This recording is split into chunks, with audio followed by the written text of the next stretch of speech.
I feel like we reverted back to, say, early mid 2010s.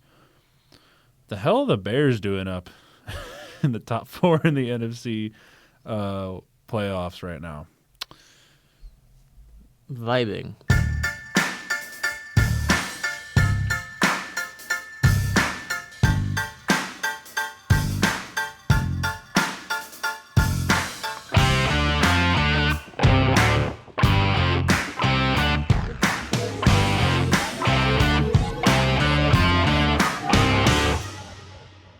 Welcome back to the James and Dame Show. I'm Josiah, And I'm Will. and today we are going to be doing the Week 12 Power Rankings. I always have to remember which one it is. So it was a very, in my opinion, a very underwhelming weekend of football. I mean, to a degree. Depending on your definition of underwhelming, there was a few. Yeah. There was a few matches that were pretty intriguing, but most of them were kind of like, okay, I knew that they were going to win. So There were a few shakeups, for sure.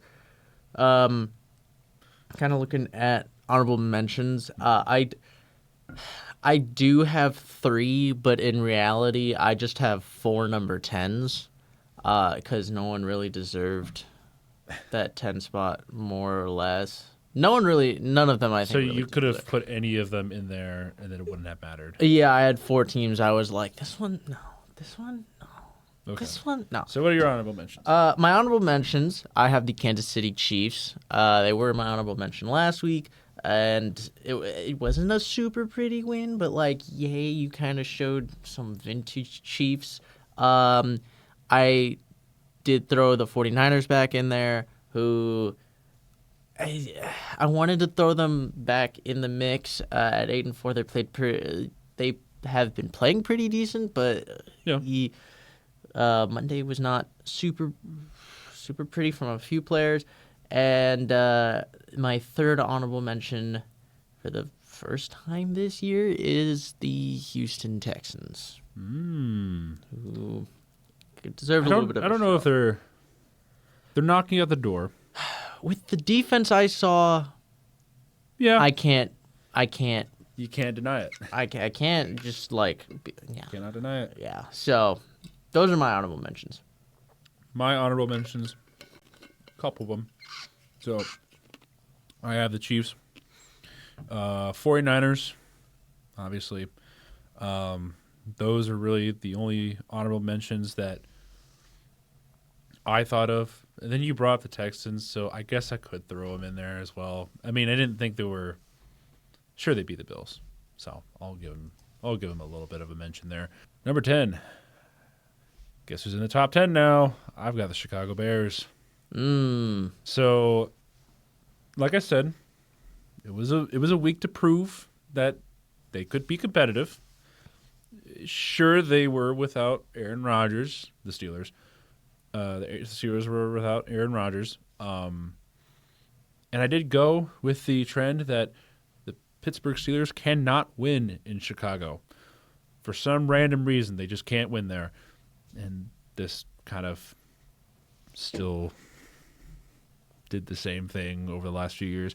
So, I mean, Caleb Williams, I wouldn't say he's not mentioned enough, but I feel like he's not getting as much praise as he should be, because I feel like for a second year, like first like top pick of a draft, he seems to be trending in the right direction. We don't talk about that terribly enough, or at least some people don't. I'm not saying he's like the best quarterback or anything. I'm just saying for what was last year and what was this year, that was a huge leap. He's more confident. Sure, he has some issues with pocket awareness and just holding onto the ball a little bit too long. But other than that, he seems to be doing well. Chicago as a whole, yeah, I mean, this is kind of what I expected. It was a very, what was it? I'd say not a very strong defensive performance, I'd say, out of Chicago as well, because they had, what was it?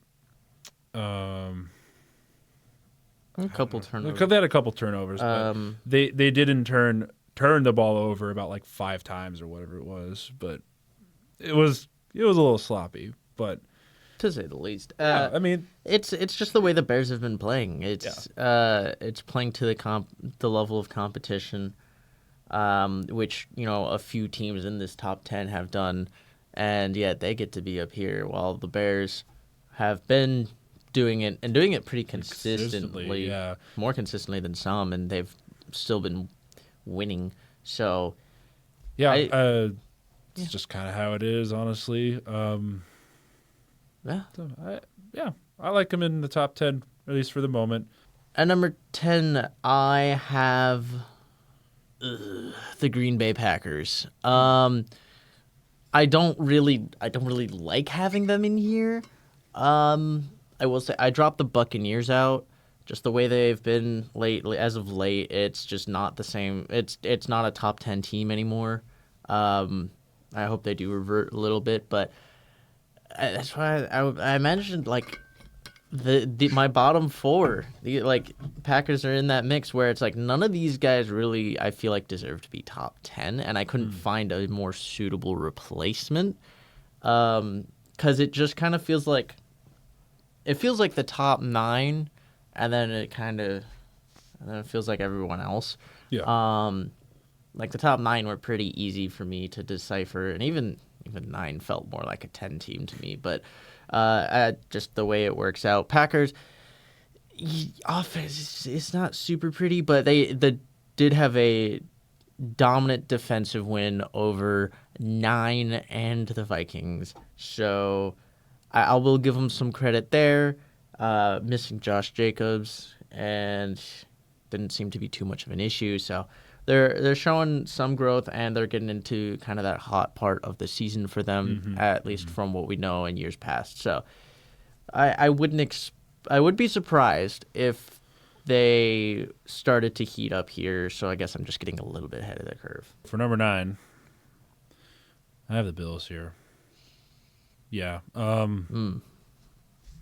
I didn't know exactly how to organize the bottom half of the top 10, mostly because it was a bunch of losses, and you had a couple wins. Just kind of where do you put them in power ranking? The Bills are here, obviously, with a loss to the Texans is not looking too pretty. Texans are looking better. Oh, for sure. They've been looking better. It looks like they've started to figure out that offense, at least with Davis Mills there, which is very surprising. And maybe when C.J. Stroud comes back, maybe it'll even be better. We don't know. You have to But the Bills have been kind of falling flat on their face recently. They'll make the playoffs for sure. It's just you got to turn something around here. It's not working anymore. Like Allen, as you can see, he can't do everything, especially when that defense is not helping whatsoever. And also the ground game for Cook. I believe Cook was he okay that day? he had a good game. He had a good game. He put up Didn't know some how good great numbers. of a He put him on the board first. Yeah. Or in the first. Yeah, it was that defense that kind of led up all that. It wasn't even too much of it's the Texans won in the way I've seen them win several times, which is get out to an early lead and let the defense kind of keep them in front. That's what they did against the 49ers a few weeks ago too. Which is fair. And yeah, they just came out really strong, and then even though the offense kind of died off later in that game, they just didn't need to do anything. I think they were down. I think they only put up 3 points in the second half, and that was off of an interception. But yeah, it was just that defense was so dominant and gave Josh Allen such a hard time. They had lots of turnovers and stuff. So it was just kind of a tough day for the offense, especially that O-line, I think is what struggled a lot. That and just Josh Allen himself. Khalil Shakir was also like the only one in the pass game really doing anything. Yeah. And even he had a fumble on the day and I think a few drops too. But it was not a pretty day for the Bills, Bills offense. they got to find somebody to help boost that offense and maybe find some run defense. Be nice. My number 9 is also the Bills. But yeah, for a lot of the same things, the offense just super inconsistent. It seems like one week it's it's the O line, another week it's the receivers. Sometimes one week it's Josh Allen. One week it's just the defense is just really bad, and I think there's just a lot of holes, and so that allows for teams that are able to exploit it, able to capitalize on that. Where they got a lot of strengths, but they also got a lot of weaknesses. Past few weeks, the Bills and Josh Allen have kind of looked like Josh Allen of old with the turnovers, and he can put up good numbers, but it also comes at the cost of at least the risk of turnovers. That's kind of just been where they've been at as of the last couple weeks, and they're just kind of in this stage where, again, we know what they can be, but they haven't hit that consistently, and they haven't played and used all elements together for a bit. And again, they still can. We know they can. Number 8. So this is where things got a little messy for me, especially with how the Bills performed, the Lions, and the Packers performed. So it was kind of hard to put those three in a specific spot. So as of right now,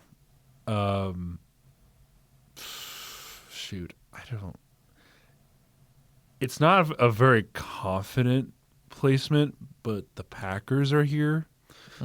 So,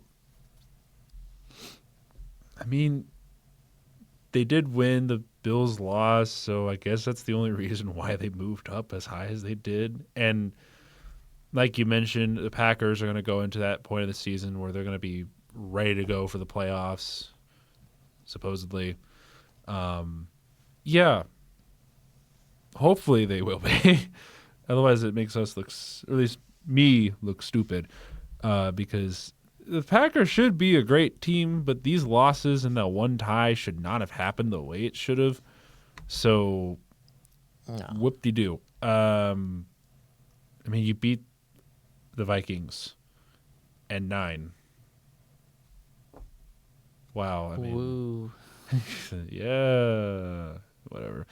For my number 8, I have the Chicago Bears. I moved them up. Basically, they're not really changing that much themselves. It's kind of just the teams around them.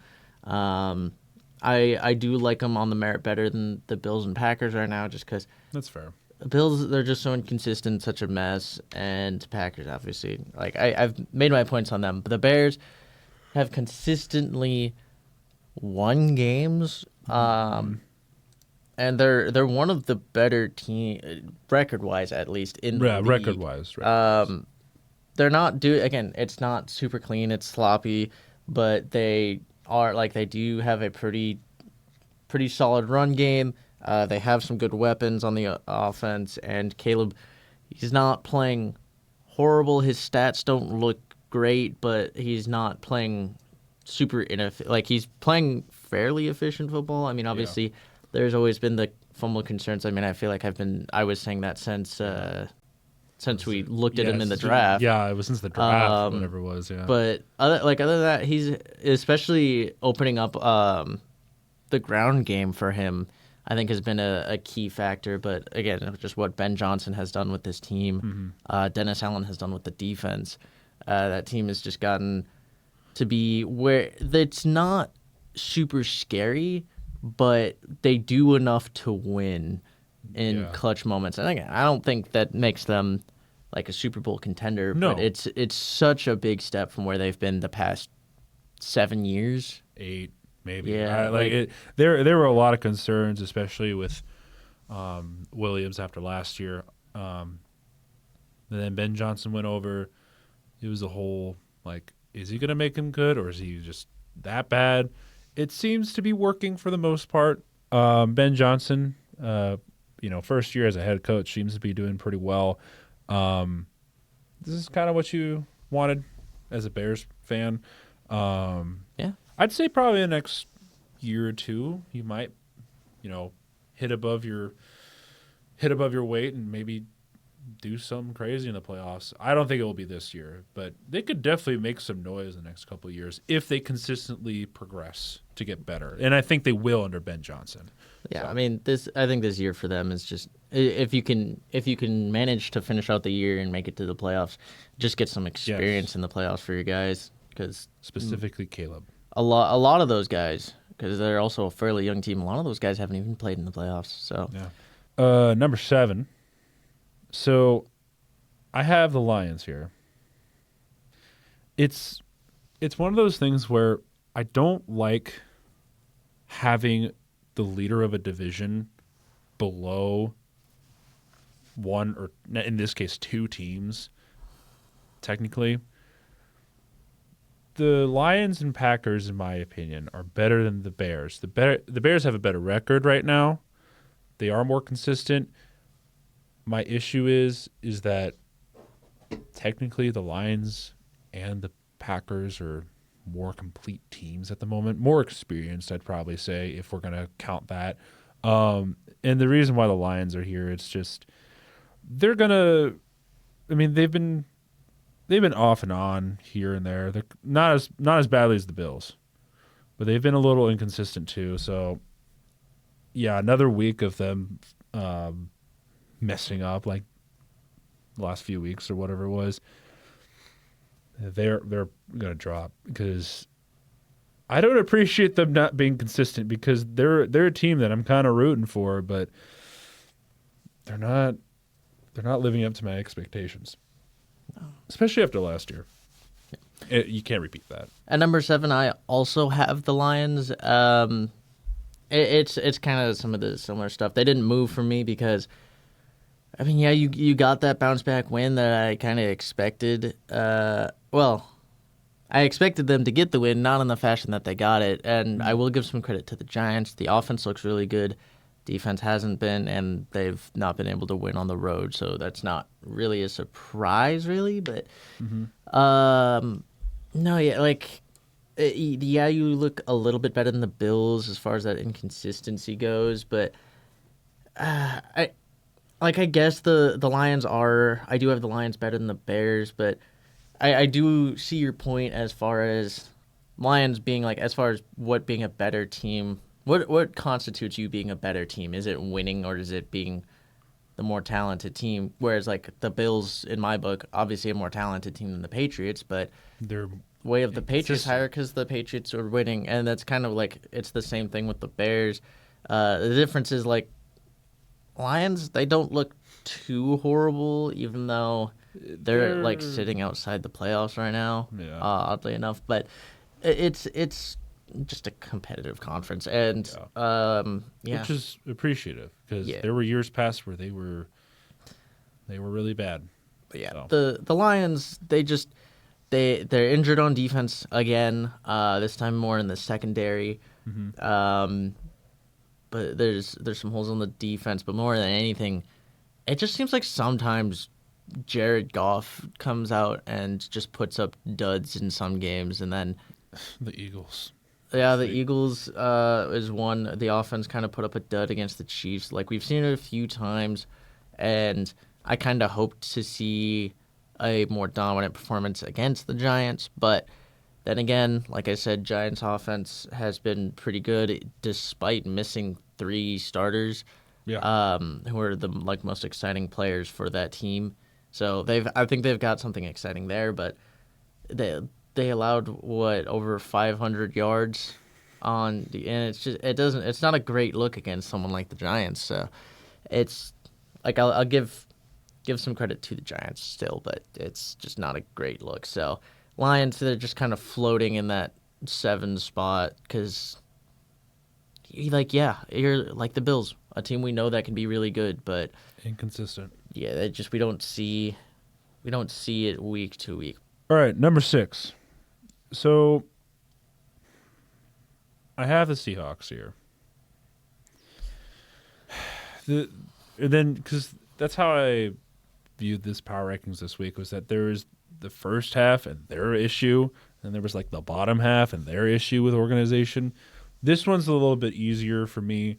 The only reason why the Seahawks are down here is because you played the Titans, and for some reason that game was a lot closer than it needed to be. I mean, Well, I didn't see the game, so I assumed they were garbage time points. pretty much Yeah. that game kind of came down to they had pretty decent control. I will say the easing up at the end that allowed it to get as close as it did was Okay. a little concerning, but that's the Titans. So I wondered about that. I didn't get to see it because it wasn't one of the games I was really focusing on that day. I mean, Seahawks are 8-3. They're trying to fight for that first place in their division, so we'll see what happens. At number 6, I also have the Seahawks. Yeah, I was pretty set on them here. Again, you beat the Titans. I'm not like offense didn't blow them out of the water, but No. Titans defense has been pretty solid for a 1-win team. But the looking at like the flip side, Mm-hmm. it's more the defense that kind of confused me with the Seahawks, because that's Yeah. what's been like. I feel like pretty quietly really good this year, but kind of just allowing. Again, it's mostly garbage time. It was late in the game to just make it closer, and these points and they just. But it didn't look as good. But at the same time, it's just the teams above them mostly have been playing better. I just feel like 6 is a fair spot where we know the Seahawks can dominate really bad teams, but when it comes to good teams, they're just kind of in the mix. So I feel like 6 has been a very good spot for them. So number 5. I feel like that's the thing. This is the weird one. For number 5, I have the Eagles, and it's weird because I don't know. The top 5 are really good teams. I feel like most of them can be interchangeable, except for number 1. Yeah. Because great defense. Until you play the Cowboys for some reason. I mean, again, I feel like so many people are putting so much into this game against the Cowboys, where the Eagles and Cowboys almost always split. Yeah. Dak is 22-2 at home against NFC East teams. Yeah, that shouldn't be a surprise. Right. He's just it doesn't. This is just how it's been. So I like. Yes, it wasn't a pretty performance. No, not by any And, means. Like, necessary. yeah, it's like excuses, but it's a division game against a team that knows you very well. Yes. It was more of the same. I chalk it mostly up, and this is kind of something that I feel like we're at this point in the season where a loss and a win does not mean as much as far as moving in the power rankings as compared to what your play means. I mean, that's kind of like why, teams like the Texans have jumped up so much, and the Chiefs really didn't move much much for at all, me. so. And there's a few teams that, like, again, with losses didn't move a lot, because a loss doesn't mean that you should move. It doesn't mean that you're that much worse of a team, but it might show a few holes. Yeah. Some of those teams, we already knew those holes were there, so why would I move them anywhere? So my number 5 is also the Eagles. Yeah, I mean, you jumped out to a pretty good lead. You showed some potential for the offense to look better, but Yeah. it's also against the Cowboys. But your defense, I mean, George Pickens has just been having a great year. CD, not so much. Which is unfortunate. But yeah, I mean, George Pickens had showing off his potential, and Eagles kind of just got to be a display case for that. Yeah. But yeah, it's just, especially with the way the offense was playing, it's kind of tough to battle that. Obviously, again, you have to actually answer to the fact that happened. But yeah, I think it's still dominant defense, not the level of performance that we saw against the Lions, for sure. But yeah, they need to figure out stuff on offense. Again, looked a little bit better. Saquon not so much. No. But AJ Brown had a good game. So they got to figure some stuff out.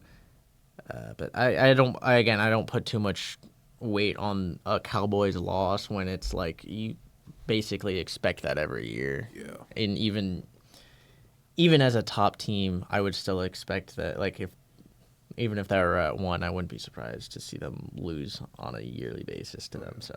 So for number 4,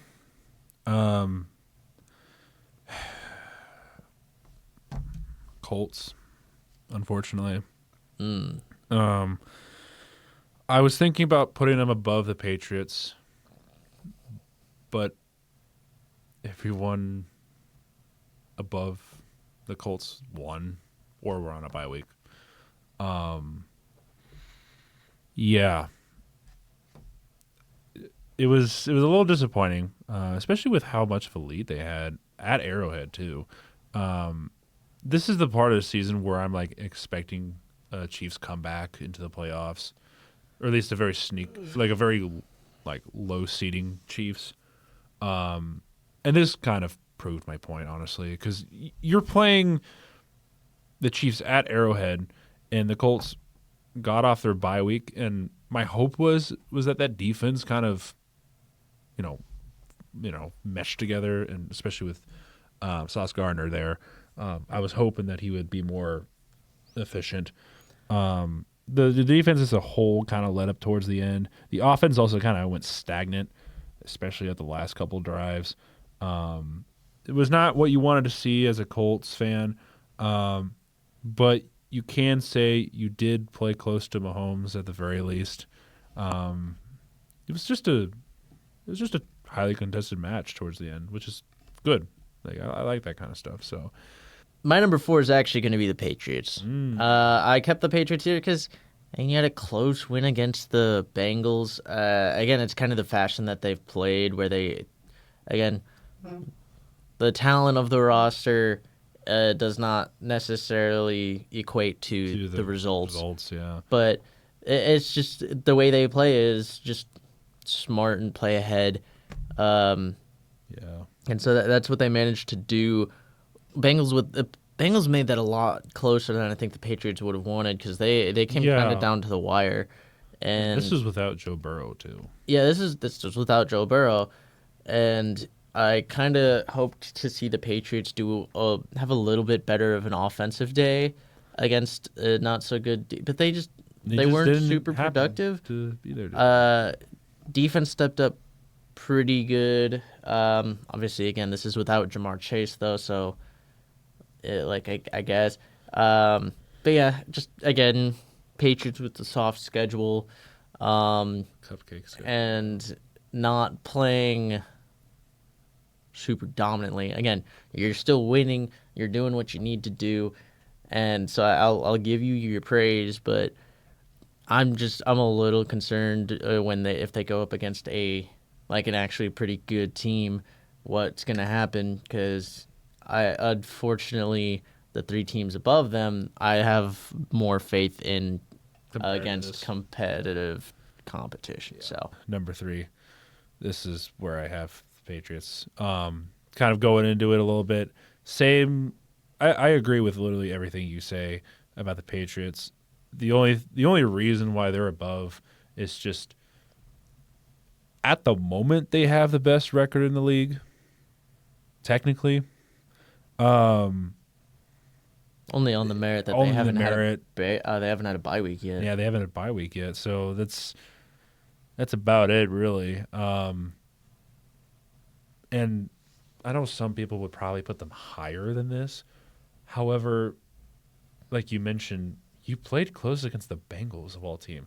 They don't have a great defense, and you would think a team who's won games, especially against weaker opponents, pretty convincingly, I feel like, but they didn't do it against the Bengals. That was my concern. I mean, And- the Bengals have done a good job of keeping games close, usually through the offense, though, and It was so weird to watch this game because I mean, I think they had it was weird. I think they had 2 goal line stops Yeah, against the Patriots. Yeah, the Bengals had 2 goal line stops, which is just I don't know. I see a few things with them that I'm just It was more of a question: did the Bengals defense actually show up today, or if it was the Patriots just being stagnant? Which I was thinking was the latter, but I think it shows a little bit of like their weaknesses. I mean, Yeah. not being able to punch it in from the one on a Bengals defense, you got to do that. with like what was it, 7 tries? Yes. They couldn't get in. My number 3, I'm gonna have the Colts here. This is another one of those cases where again the fact that they lost I feel pretty confident about where they're at, where a win versus a loss isn't actually what shifts them that much. Yeah. What does kind of drop them a little bit was 14 unanswered points. And I will admit, I think a lot what cost the Colts this game was when playing ahead, usually you rely on your run game. And the Chiefs have a good run defense. Jonathan Taylor really couldn't get anything going, which was a little disappointing. But at the same time, we know the caliber of Jonathan Taylor. Yeah. So we know that that's probably not as much a resemblant of the Colts running offense as much as it is the Chiefs running defense. I think the issue when like you can't do that, you run it 2 times to try and burn clock, and then you end up in a long distance, and you have to throw. It also does highlight a potential concern with Daniel Jones not having as much of that clutchness as I would hope. Yes, he's been very efficient, and he didn't have a bad game, but just like converting on downs late in the game to keep the clock running and stay ahead when that's all you need to pull out a game is just burn clock. You did mention kind of the Chiefs being able to have their way up and down the field later in the game, and again that does speak to Patrick Mahomes' clutch level a bit. But I think more than anything, because you mentioned Sauce Gardner, watching that game, I didn't see really any targets towards Sauce Gardner that late in the season, that late in the game. It was a lot of stuff over the middle to Rashee Rice, and the only guy that I saw consistently in coverage kind of getting beat, this is a little bit of a bummer, was Ward, actually. Really? Because he came back. He did just come back from injury, so I'll give him a little bit of slack there, and that I wonder if it's like, Sauce Gardner not fully meshed in there, and then Ward's just getting back into things, so they're not. But they're getting the pieces they need to have at the moment, which is good, especially this next stretch. Yeah. They have to. Yeah, I don't. Again, that's why I don't hold too much over it. It's not. I mean, you do come off of a bye, but other than that, it's not an easy matchup. Again, only second game for Sauce, and it's first game for Ward coming back.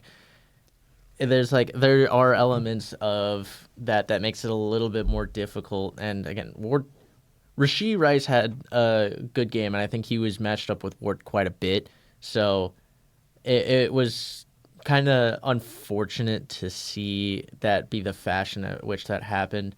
And again, this game going to overtime, the Colts just weren't able to clutch it up, which is, again, kind of concerning, but Yeah, just a wee bit. For number 2, I have the Broncos here. Bye week, yay! yeah. That's about it. I also have the Broncos at number 2.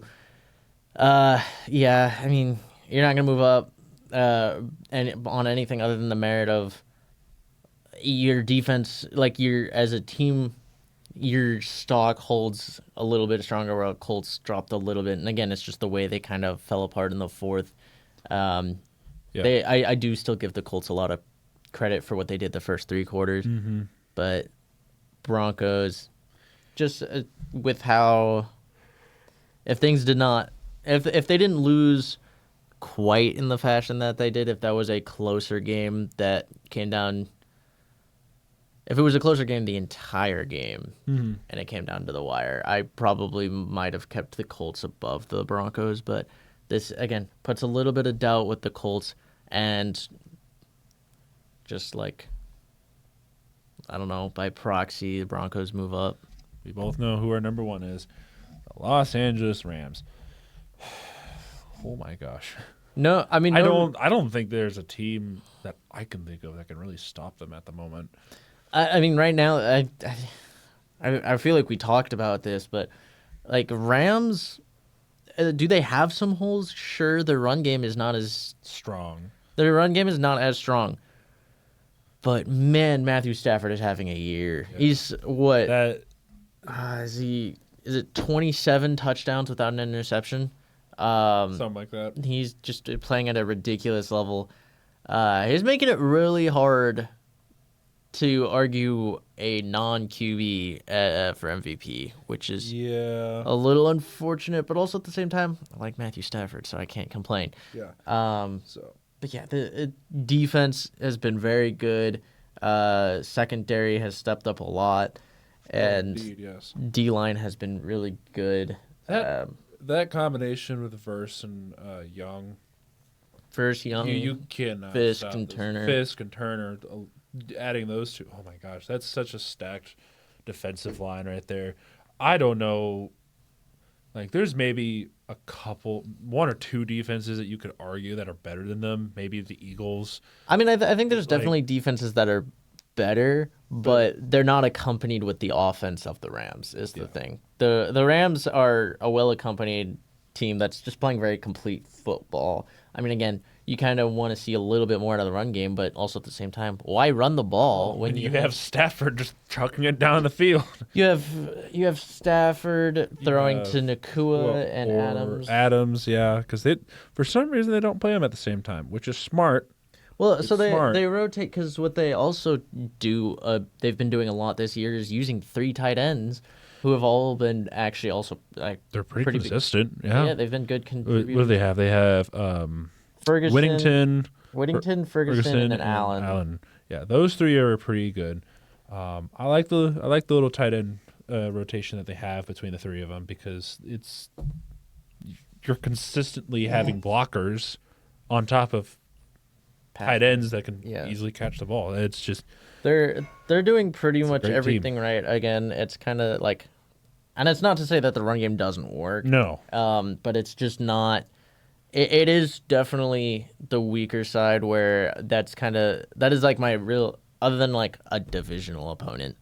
My only real Yeah. concern with the Rams is going against a team that forces you to run the ball and Yeah. you can't quite do it to the effect that you need to. Mm-hmm. But then again, they still. It's gonna be tough because you still have to. It's gonna be hard to force the Rams to run the ball. Run the ball. Yeah. So, You're going to have to ask for a lot for that to happen. but yeah, So I feel pretty good I'd say about my top 9. mine is maybe up to 7, maybe. I don't know. Like I said, the bottom half of the top 10 is a very weird area right now because I can't tell who's actually just inconsistent permanently or just the last couple games for them were just duds or something. I don't know. Like, if we know trends, Packers are going to be really good. Lions will probably snap back into, consistency, maybe, hopefully. Bills, they're going to remain inconsistent for the rest of the year. So, we don't know. But, yeah. Yeah, the only real thing we know is someone in, or a few teams in each conference are gonna miss out on the playoffs who seem like playoff teams.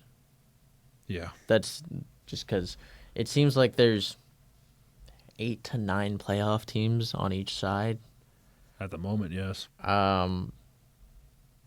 which is weird. But That's how it goes. So, thank you so much for joining us for the Week 12 Power Rankings. Let us know how we did. Maybe make a Power Rankings of our Power Rankings. But thank you again for joining us, and we will see you in the next video or live stream. See you later.